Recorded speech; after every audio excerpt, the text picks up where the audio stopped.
السلام علیکم ورحمۃ اللہ وبرکاتہ۔ الحمد للہ وکفى وسلام علی عباده الذین اصطفى، اما بعد فاعوذ باللہ من الشیطان الرجیم، بسم اللہ الرحمن الرحیم۔ وما ارسلناک الا رحمۃ للعالمین، صدق اللہ العظیم۔ ہے یہ کمال رتبہ مصطفیٰ کا، بلغ العلا بکمالہ، یہ اثر ہے ان کے جمال کا، کشف الدجا بجمالہ، کسی ایک ادا کی تو بات کیا، حسنت جمیع خصالہ، رب کا جس نے پتا دیا، صلو علیہ وآلہ۔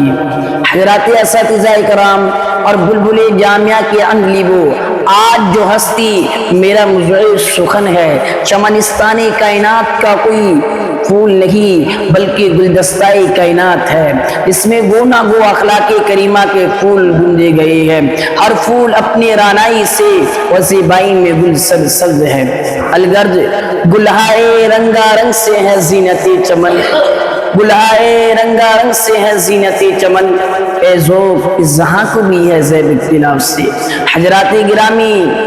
تاریخ کے پڑھنے والوں نے پڑھا ہوگا کہ نئی اور پرانی داستانوں کے سننے والوں نے سنا ہوگا کہ سابق اور مقدم سپہ سالار اور سابق مقدم فرما روا ایسے ہوتے تھے جو عید کا جواب پتر سے دیتے تھے، مگر اے تاریخ تجھے تیری صداقت کی قسم، اے انقلاب دورہ تجھے تیری انصاف کا واسطہ بتا، ان فرما روا میں کوئی ایسا فرما روا بھی گزرا ہے جس نے پتھر برسانے والے کو پھول پیش کیے ہو، جس نے گالیاں دینے والے کو دعائیں دی ہو، مگر اے تاریخ تجھے تیری صداقت کی قسم، اے انقلاب دورہ تجھے تیری انصاف کا واسطہ بتا، ان فرما روا میں کوئی ایسا فرما روا بھی گزرا ہے۔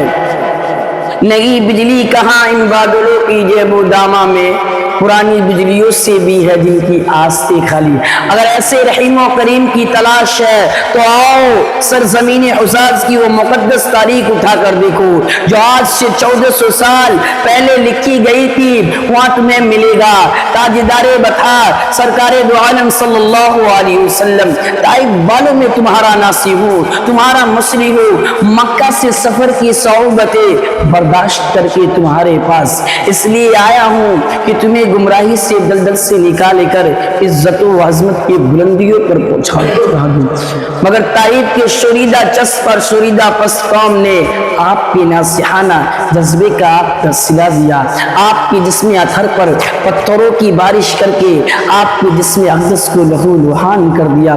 زخموں سے چور چور ہو کر جب اللہ کا راج دلارا بیٹھ جاتی ہے تو شکی باسو پکڑ کر اٹھا دیتی ہے، اور پھر اسی طرح پتھروں کی بارش کرتے ہوئے شہر کے باہر لا کر چھوڑ دیتے ہیں۔